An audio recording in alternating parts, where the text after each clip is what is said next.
मैंने पहले भी आपको बताया हुआ है, UPSC does not care what your opinion is. Y?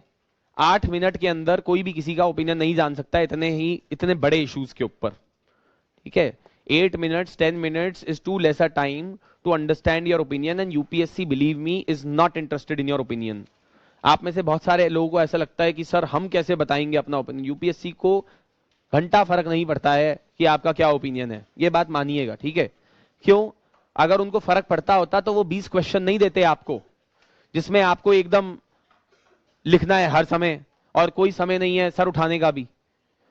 Right? They would have just given you 5 questions, और वो बोलते 5 क्वेश्चन के अंदर अपना लिखो, एक्सप्रेस करो ओपिनियन। वो 20 क्वेश्चन दे रहे हैं 180 मिनट में।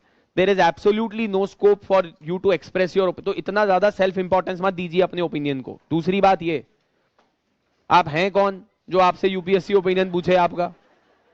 आप बात समझ रहे हैं?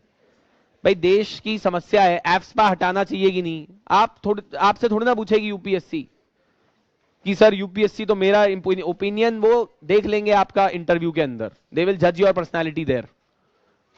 Written examination is just ultimately an elimination technique. उनके लिए आप केवल एक नंबर हैं, रोल नंबर, जिसको उसे एलिमिनेट करना है। समझ रहे हैं? तो जितना इंपॉर्टेंस आप अपने आप को दे रहे हैं उतना यूपीएससी नहीं दे रही है आपको, ये ध्यान रखिएगा। So the point I am trying to make is that understand ultimately entire exam is an academic exercise. बहुत ज्यादा ना इमोशनल अटैचमेंट मत रखिएगा इस एग्जाम के साथ। कोई गर्लफ्रेंड या बॉयफ्रेंड नहीं है आपका, ये बड़ा इंपॉर्टेंट चीज है। इतना इमोशनली मत अटैच होइएगा इस एग्जाम से। आप समझिए एग्जाम है, क्वेश्चंस पूछे हैं, उसके आंसर देने हैं, बस खत्म। इतना ही आपका ऑब्जेक्टिव है। इससे ज्यादा आप अगर अपनी एनर्जी या अपना टाइम या अपना इमोशन इन्वेस्ट करेंगे इस एग्जाम में, तो neither your performance would be very good in the exam, nor if in case you fail, the chances of which are very high, unfortunately, you would be able to overcome that failure. So therefore I always suggest to people that थोड़ा सा आप अपने आप को detach भी रखिएगा exam के result से, एग्जाम के आउटकम से, एग्जाम के प्रोसेस से। आप ये बताइए कि भाई ये सब्जेक्ट है, पढ़ना है, क्वेश्चन करने हैं, क्लिनिकल रहिए, प्रोफेशनल रहिए अपनी एंगेजमेंट के अंदर।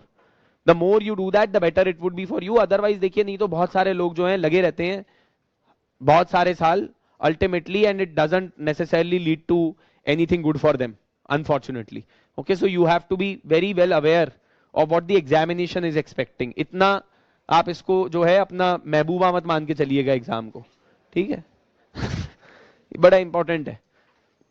एंड देन लास्टली, सी, अगर आप if you want to achieve success in this examination, you will have to work hard. I can tell you one thing in give one thing in writing to you. I don't know what exactly is required to achieve success in this examination, because no one can say that exactly क्या चाहिए। There are 180 people, those who get selected every year into IAS. Everyone has a different strategy altogether. But one thing that I can tell you is that there is no substitute for hard work. मेहनत का कोई इसके अंदर कोई भी substitute नहीं है। तो आप ये मत समझिएगा कि तुक्के से हो जाएगा एग्जाम, ये तुक्के से ये एग्जाम नहीं होगा। मेहनत करके हो जाए नहीं हो जाए वो अलग बात है, बट बिना मेहनत के you will not get through this exam. तो कंसिस्टेंट एफर्ट्स कीजिएगा, डेली बेसिस के ऊपर रिवीजन कीजिए, एनसीईआरटीज पढ़िए, and ensure that you look at previous year questions also. मैं इसलिए बोल रहा हूं क्योंकि देखिए लोग ना अलग अलग भांति भांति के सवाल लेकर आते हैं मेरे पास। ये एग्जाम इनोवेशन का एग्जाम नहीं है जहां पे आप इनोवेट कर रहे हैं, रिसर्च कर रहे हैं। आपको वो करना है तो आप रिसर्च कीजिए, भले ही जाके आप यूनिवर्सिटी में रिसर्च कीजिए, बहुत अच्छी बात है। बट इस एग्जाम में आप ना ज्यादा खुदा खुदाई मत कीजिए, हर चीज के अंदर रिसर्च मत कीजिए हर चीज में। ठीक है? Because at some point of time you have to stop. The syllabus is so much, इतना ज्यादा सिलेबस है कि आप लोग को एक दो, अभी हो सकता है अभी for your batch probably it's still the beginning days, you know, within a month or 2 months time you will realize that there is absolutely no time that you have in your hands for especially those who are preparing for next year's exam. उनके पास ज्यादा time नहीं है। आप ये मत, इस भुलावे में मत रहिएगा कि बहुत टाइम है।